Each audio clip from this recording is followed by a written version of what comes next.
So, Cameron, I was just opening up about how we kind of know each other. Long story short, Cameron was the Can I tell the story? We're Yeah. comfortable. Yeah. Cameron was the former COO of 1-800-GOT-JUNK. His last day with the company was my first day. So kind of two ships crossing in the night. And we stayed in contact since then. Somebody that I confide in, gives me good feedback on things as I'm trying to grow my business in the way that he's been known to grow businesses. There was a lot of things that I could have asked you about when Jordan and I were sitting down being like, what should the theme of our conversation with Cameron be? We chose leadership because, remind me, I don't want to misquote stats. When you joined the company, they were at how many employees, and then what did it scale to over how long a period of time? Yeah, when I joined in October of 2000, there were 14 people at the head office, including the call center.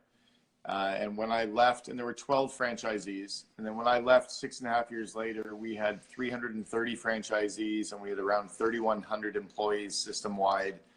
We ended up operating in 330 cities, 46 states, 9 provinces, and 4 countries when I left.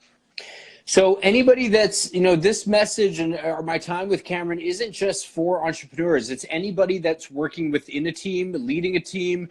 Before I get into my first question, it's going to be a loaded one, and we're going to pick it apart and kind of work backwards from there. Cameron, I've yet to receive the new book yet. I've placed my orders, but I looked around my office and I found 2 of them. There was the Miracle Morning, but then there's this one. This is the Vision one. Truth be told, this one's actually my favorite, not to discredit the other ones, but there's a quote on the back of it from Simon Sinek, and it says, Walt Disney had Roy Disney, Herb Kelleher had Roland King, and every entrepreneur with dreams of making it big has Cameron Herold. So not bad, right? You got a picture looking pretty presidential. Yeah. So I got a couple questions asked to me before, so I'm going to dive into those later. If anybody has any questions for Cameron, let me know. I got somebody writing them down. We'll get to them.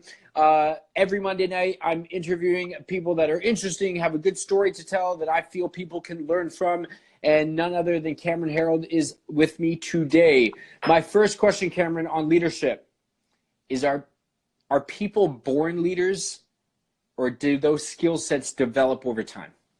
I think it's a little bit of both. I was actually asked a very similar question this morning. Someone asked me if entrepreneurs are born or bred, and I kind of covered that in a talk that's on TED.com. I did a talk, one of the very first TEDx talks, but it's on the main TED website. And I said it's kind of like thing 1 and thing 2. And I think that in leadership, you have core traits, behavioral traits that you are either born with or you get very, very early on that put you in that leadership, mindset or in those traits that you just start exhibiting as a child. You can see kids in very young age, like in kindergarten in grade 1, that are leading other kids in the classroom, right? But then there's traits that you develop as leaders. So a lot of the introspection, a lot of the emotional intelligence traits, I think are traits that you groom over time, and you can learn how to be a better leader. But I think you have some core traits and then you can learn how to really amplify them. Different individuals have different methods of leading. There's the silent leader, you see in sports sometimes, but then there's the vocal A-type personality leaders. Is one better than the other? I don't think they're better. I mean, Jim Collins in his book Good to Great kind of talked about that level 5 leadership idea with the personal humility and the drive to win. That's one leader, and then you have that kind of the cult of leadership style leader, right? The Jack Welch, the Steve Jobs. I think they both lead. People can lead either from their own work, their own efforts, lead by example, or they can lead by being cheerleaders. They can lead by being coaches. It just depends on that person's innate style. The part of leading is, how do you get results through others, right? My focus on me being a great leader is always trying to grow people. I've always felt the more that I grow people, the more the company will grow. So I'm always trying to give skills and give kind of the cheat sheets and trying to help people in their roles. And I've always felt if I can remove obstacles and help people do better in their jobs, that's what will scale the company. So I'm less of a cheerleading rah-rah coach and more of a growing people coach. Comes from somebody it is from Sunny Verma. So at SunnyV_TB, how does leadership style change when dealing with franchisees versus employees, if at all? It does. So franchisees are tough because you can't fire them.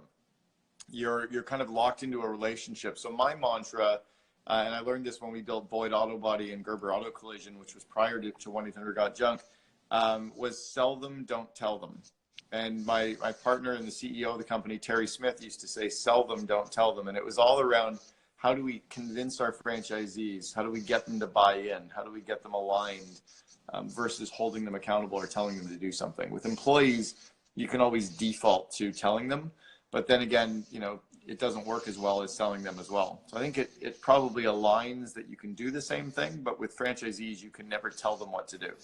If one is thinking about entrepreneurship and going off, leaving their company, where should they go to learn about how to build their team and make their first few hires? Like, not like where should they recruit from, but where should they go to find kind of the methodologies or frameworks to follow?